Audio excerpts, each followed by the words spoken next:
There is an old saying that lightning does not strike twice.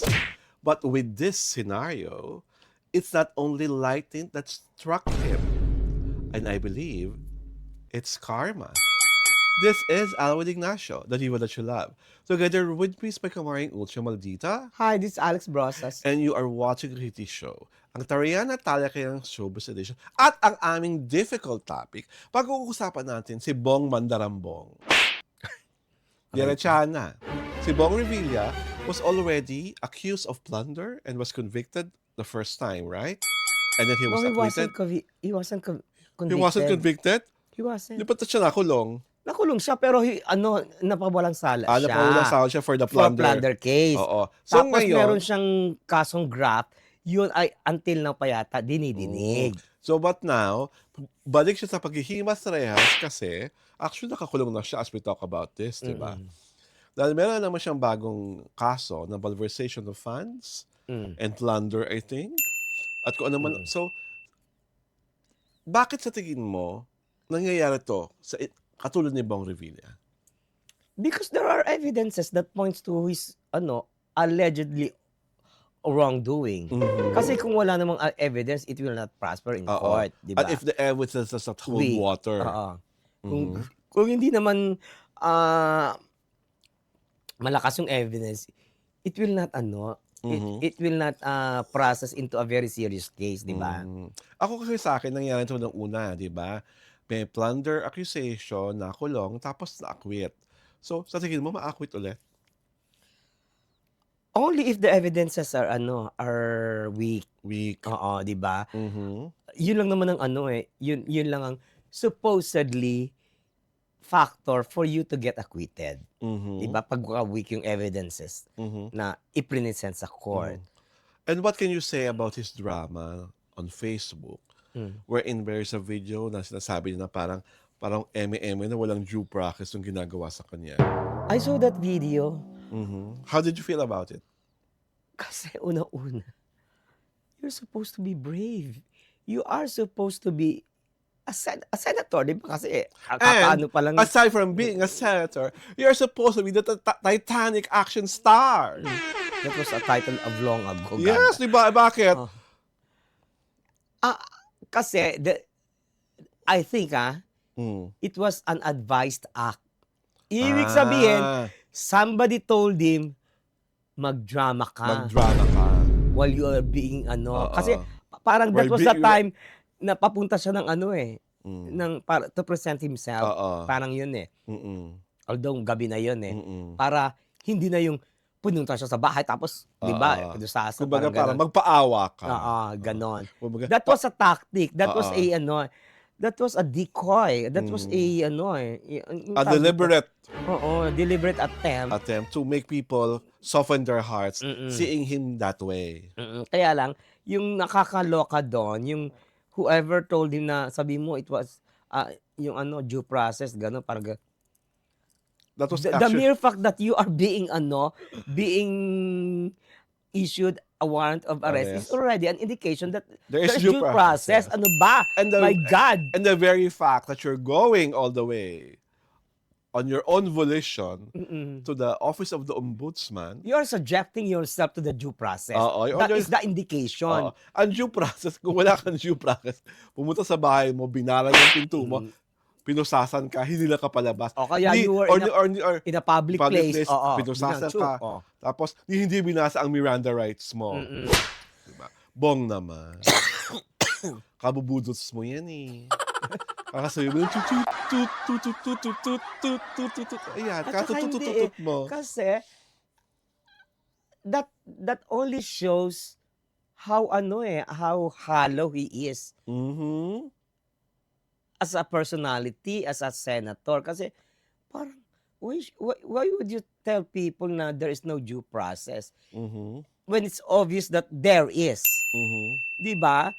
Kasi parang, I think it was an advised act na gawin mo ito. Okay, I get you. And again, for people who are wondering why we're talking about Senator Bong Revilla, even if this is not a political show, si Bong Revilla po kasi ay dating Titanic action star. So, showbiz, ano siya, showbiz star siya dati. Mm. Di ba? So, alam naman hindi namin ito pag-usapan. Dati siyang artista. At talaga yun, dati siyang Titanic action star. Why the ang Titanic? Kasi Why the di ba, focus? Titanic action star ka, ang laki-laki mo, hindi mo naisip na maangin yung mangyari ito ulit. Tsaka, Hindi mo, Binder.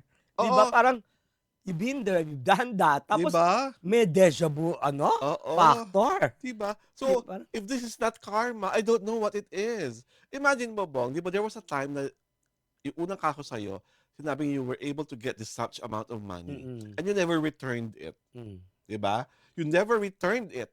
Kung nung unang-una pa lang, yung perang sinasabing nakulimbat mo, sinoli mo, baka maniwala pa ako sa'yo na nagbagong buhay ka na. At mabuti ka talagang tao. Ako naman, doon ako nagduda Na? sa justice system. Mhm. Kasi sila ang sila ang nag-impose na you have to return it. Mhm. Di ba? We are acquitting you but you have to return the fund na Mhm. supposedly dineposit sa bangko mo. Oo. Di ba yun ang ng Supreme Court ba yun? Well, syempre, whatever. Were they overruled? Well, that I don't know. Di ba nakakapagtaka? Hindi nila na-enforce yun? Mm. So what are you there for? More than the justice Diba? system, we all know naman that there are so many issues about the justice system, but we are just talking now about Bong Revilla. Ginoong Bong. Kung yung pera kasing yun, sinuuli mo, maniniwala pa ang mga tao, meron kang konsyensya. Number 2. Maniniwala pa kami na hindi ka ganid. Number 3. Maniniwala pa kami na hindi ka sukab. Kaya lang, hindi mo sinuuli yung datong. Hindi na ba manager mo nun? Char! Aray ko! Parang wala na siya eh. Ano ka ba naman? Parang, I'm sure yung manager mo, sunundan mo, pinakinggan mo ang payo. Naku, anak, kung nasali yan. Ha? Diba? Ay, naku. Ayan. No amount of you trying to make us feel sympathetic will change the fact that there is a new case Mm. against you. At pagdudusahan mo na naman yan. Ay, kung sa bagay, hindi ka naman nagdudusa. Nakita ko naman yung bago mong kulungan, pinakita sa TV. Mm-mm. Malinis naman. Bago yun eh. Bago. Mm-mm. Maayos. Tapos iba na ka-banding mo ngayon. Ewan ko lang kung kailan ka susunod ni Jinggoy, ha? Kasi alam ko coming soon na rin si Jinggoy. Aray ko. Dahil nakaamba na rin. Di ba? Kasama niya ngayon, di ba, kina Bryce? Ayan. Oh, di ba? Jack and Poy muna kina Bryce. Tapos pagdating ni Jinggoy, Jackstone na kayo. Tapos diba, initially, parang sinabi yung kinaan niyang very simple na kulay ba yun? Oo, kamote. Para walang di ba? Oo. Walang, ang tawag doon? Walang special treatment, di ba? Oo, di ba? Alam niyo yung special treatment na yan, sa TV lang yan sinasabi.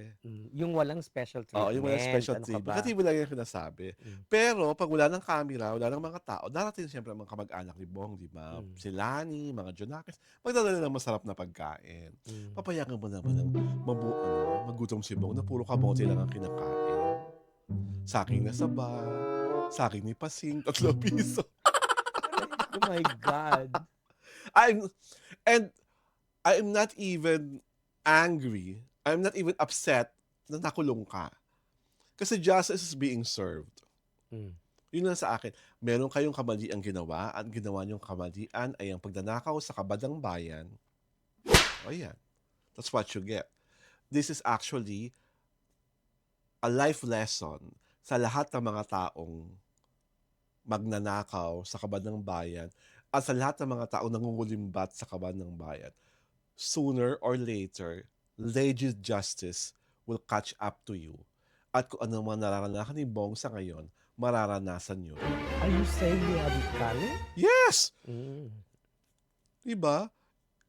Kahit saan angulo mo tingnan, he knew. Diba? Bakit ka pa? At ano pa, yung waterwork sa Pandi pa. Nako! Parang Nako! Nako Nako. Naalala ko na naman yung mga pinicturan. Aray ko, my God. Kasi nakautos ng picture na yon. Ay! Aray ko, wala na nga eh. Diba? I'm sure you advice sa kanya, no? Kaya nangyari to, no? Inay ko po. Diba? Resurrection of the to. Diba? Ang dali-dali.